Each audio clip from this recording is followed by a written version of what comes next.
I want my name put in the hat to replace Joe, but I'm not sure he's putting it in. I told him to with his. Kurt. Oh, well, maybe he did then. No, he didn't, but I'll put it in. Okay. Happy to.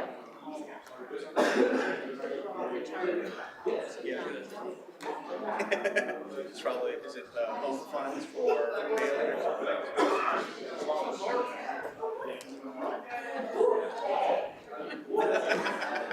That's it makes you feel any better. Those are like it's call me. Say her, you have a silly question. Well, in case Joe believe you follow Joe believe I have faith in her. I know what I'm saying. Don't listen to Joe, you gonna be in trouble. He gonna be up there working for the big dog. You gonna be down here I'm down very small cog. Very small what?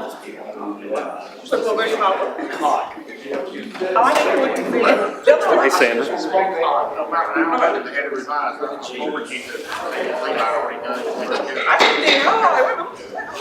I didn't think you said that, but I didn't get it. I hope we got it done, he said. We did.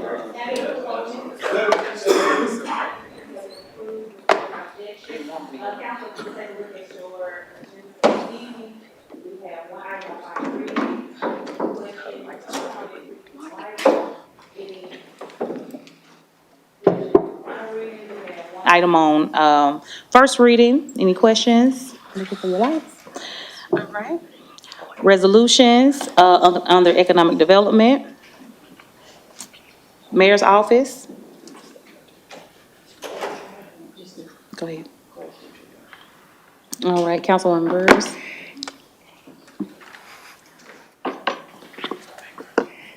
Question for Nicole. Are you here?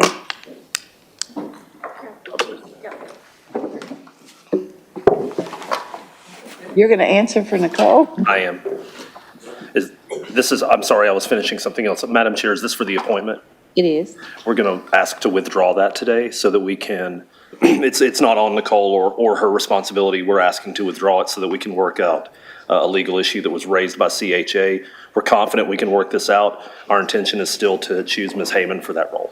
All right. Yeah, I'm good. I was probably going the same way, saying, are there any legal? I'm cool. Okay, all right. All right. Thank you. Thank you, Ms. Anderson. All right, council, Parks and Outdoors. We have one item, Public Works, 2 items. Any questions? All right. If you will take a look at your next week's proposed agenda, are there any questions, comments? All right. Under purchases, we have 2 purchases, 1 RFP, 1 renewal, 1 sole source, and 0 emergency purchases. Any questions? All right, next we have future considerations. Any questions or comments for future considerations? Madam Chair, I had one item. Oh, yeah. Sorry about that. Snuck up here. Something, yeah. I just wanted to, on the note around Tony Sammons's appointment to be our next Chief Equity Officer, the administration would like to request a 2-week deferral so that way that Tony, although he has worked here for a number of years, has an opportunity to meet with council members and specifically talk about his vision for the department. And if that is amenable to council, we would just like to take that extra time. Okay, so you want to move that to the May 16th agenda? That would be preferable. Thank you. All right, thank you. Thank Any you. objection from council for that? All right, move that to the May 16th agenda. All right, anything else on the future considerations?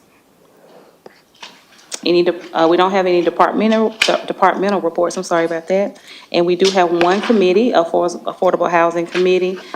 And just as a note, council, we will not have strategic planning next week since we have several committees next week. All right, and with that, if there's no other, I'm sorry, Councilman Henderson, go ahead. Thank you, Madam Chair.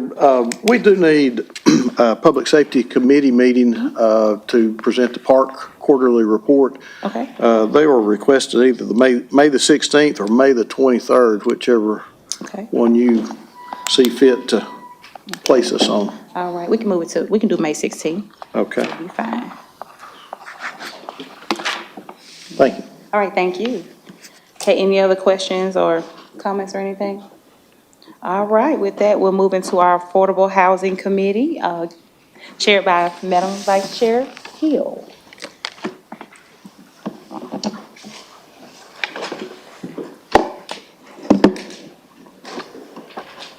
Okay, everyone. This is, I believe, the inaugural meeting of this committee, so I don't think we have any minutes to approve. No. All right, so I'm just going to call us to order then. Today we have a CDBG update from the group. So Jermaine, I'll just let you take it away, sir. All right, thank you, Madam Chair. So as many of you know, the City of Chattanooga, through our Department of Economic Development, is the recipient of federal funding that comes from the United States Department of Housing and Urban Development, HUD. And so today we will be doing a presentation about our spending plan for some of our entitlement grants related to community development block grants and home funds. And so with that, I would invite our Affordable Housing Manager, Sandra Gober, up to present, as well as Nicole Heyman, our Chief Housing Officer. Thank you.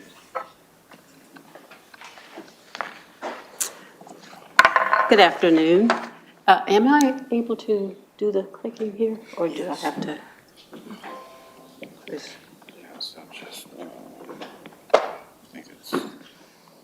All right, yeah, okay. Well, again, good afternoon. As Jermaine said, just want to make a presentation to you regarding the entitlement funding that the City of Chattanooga receives on an annual basis. So we're going to talk about the funding that is made available, as well as the process through which we allocate the funding to recommended projects, and then also just provide an opportunity for questions and comments. So the City of Chattanooga in... If I can pause you, Sandra, we don't have any video.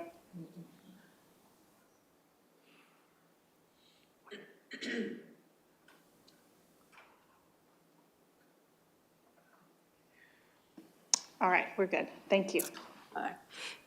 Many of you are aware that the City of Chattanooga does receive federal entitlements, again, annual allocations from the U.S. Department of Housing and Urban Development. These are allocations that the city's been receiving over the last 40 years or so. The two primary grants are the Community Development Block Grant and the Home Investment Partnership Program funds. The Community Development Block Grant, those dollars are have a little bit of flexibility in that we can use them for housing to public service, street sidewalk activities. The Home Investment Partnership Program, those dollars are only available for the preservation, production, and access to affordable housing activities.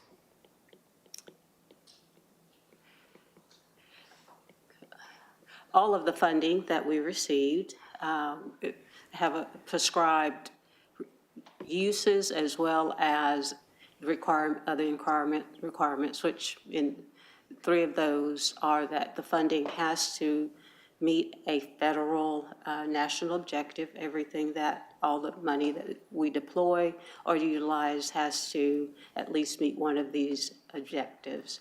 And for the City of Chattanooga, for the most part, it's those first 2 benefit low moderate income persons or aid in the prevention or elimination of slum and blight. So everything that we utilize the funding for fall into those eligible objectives. In addition to meeting a national objective, all the funding that we deploy or utilize has to also tie into the consolidated plan. And the consolidated plan is sort of our 5-year roadmap that was developed in 2019 for the 2020 to 2024 fiscal years. No surprise, the priorities is affordable housing, everything pretty much associated with targeting the funding is tied to affordable housing, along with some funding for economic development activities, but the majority of it does center around affordable housing. The funding also has to be targeted to specific populations or populations at certain income levels. For the CDBG, the funding has to be utilized primarily to benefit households at or below 80% AMI. For the home funding, it can, depending on the activity of the project, it can be 50% up to the 80% AMI. This chart is kind of busy, but just wanted to kind of provide and present some information on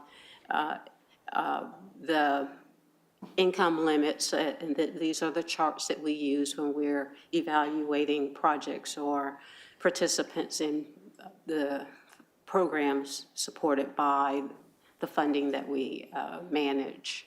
And that, of course, the first number is the annual income. The second is just sort of broken down by an hourly number, and that last parenthesis is that's 30% of the income of that household if they are at that annual income. If that's their annual income, then that's the 30% that they would technically have available for housing costs. And that housing, that incorporates everything, utilities and everything. And usually in our programs, we even reduce that number by $200 or $300 for utilities. So this is just kind of bring it into focus to give an idea, again, of what a family has available for housing if they're at these income levels. The down towards the bottom, that's the 2022 fair market rents that's provided by HUD to cities like Chattanooga on an annual basis. And just below that, that's the average rents. I just sort of pulled that off of the website, Google average rents in Chattanooga. And those are somewhat in line with, you know, what you do see. So this is just sort of demonstrating the huge difference between what HUD allows versus what households and families are dealing with locally. The funding also has to be, depending on the activity, if it's streets, sidewalks, or an activity that is addressing a specific area, then we have to look at ensuring that the dollars are expended or deployed in low-income census tracts. So these are the low-income census tracts, and it's just that the households in the census tract, at least 51% are low-mod income. And I just, the numbers and the notations, just to give you sort of a reference point, pretty much which neighborhoods or areas are located in those census tracts.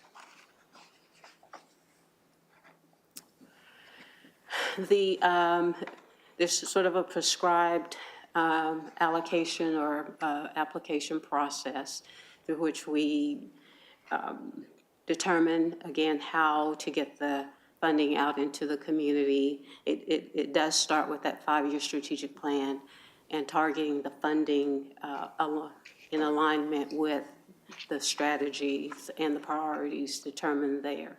So, and our process is 6 or 7 month long process, and we typically start in January, where we're developing the application and setting out the timeline. And for this fiscal year, or this cycle, the applications were released in January, and we're due back in February. And we vetted the applications for recommendation to the public and to City Council. There are prescribed requirements regarding to the notifications to the public, and this is just sort of the outline for that information. And on April 10th, we had a public meeting at the East Lake Rec Center where we pretty much presented the same information that I'm providing to you. The cycle typically ends or begins with July 1, when we have agreements, signed agreements with the City of Chattanooga and the organizations that's receiving the funding. So what we're anticipating having available for the 23-24 fiscal year is a total of 3.1 million. And that's, you can see that that's CDBG, the grant allocation, approximately 1.5, home 918. And these numbers, these are estimates. And we get these estimates just really sort of based on what we actually received in the previous year. And usually the differences aren't not that significant, and we incorporate the difference, as you can see by that asterisk, indicating that if we get more or less, we will make the adjustments in the funding to the activities. So we received our requests for a little over 3 million. This is for the CDBG. We received requests totaling over 3 million, and we have, of course, only the 1.8 for allocation.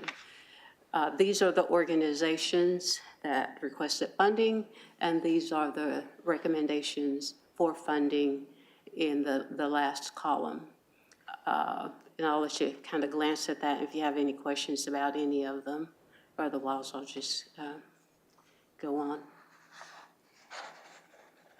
The application is outlined in that if an organization is not funded, it's typically either because they don't have the capacity to carry out the activity, or for us, for the most part, the available funding limits us. And then also in this instance, the Chat Foundation, the Orange Grove Center, those activities they can actually submit applications for funding for the Orange Grove under housing. And so we would recommend that they actually submit an application for funding through that avenue. And the others are either just limitation in funding that's available. And that's for again, the CDBG, 1.8 available, and a request of 3.3 million. For the home funds, we do not accept applications during this round for. Sandra, will you go back to that slide that was the other itemized list? Okay, all right, thank you. You can go forward. For the home funding, we make this pot available through an open, ongoing application. So at any time during the year, organizations, eligible entities can submit applications for funding, and we vet each project on a project-by-project basis based on the criteria such as maximum per unit, the capacity of the organization, and the amount that they're requesting. So there are, again, set criteria and parameters for awards under this, but eligible entities can submit an application at any time throughout the year for this funding. The only other, I suppose, set aside is the 137,700, and that funding has to be allocated to a specific type of organization, which is called a CHOTO. and we only have one of those organizations in the city. This is just sort of a breakdown of how, in regards to categorically, how the funding is allocated, and not surprisingly, lion's share is for affordable housing. And that's it. Thank you very much. Do we have any questions? It looks like our board is clear. Sandra, thank you for that presentation. For the city council, I want you all to know that we have meetings of the Affordable Housing Committee coming up in May and in June. We have those on the calendar, and those are when Nicole will begin presenting some of the larger scale findings of what our real needs assessment is for housing in the city at different levels and types. And also will follow in June with the initial rollout of the plan for affordable housing for the city of Chattanooga. I know that's some questions that we have had as a group, is what fits where, and how do we invest in the future? So I would think that those plans would inform our process for next fiscal year. Okay, well, thank you very much. With that, I will adjourn. Yeah. Would you please send us a digital copy of this? Sure. You'll send that to Nicole? Can I also point out that on May 9th, we will be coming back to City Council for a resolution Yes. approving these recommendations. Yes. Okay. Anything else? Okay. We don't have an attorney-client, do we? All right, well, we're adjourned to 6. Thank you all.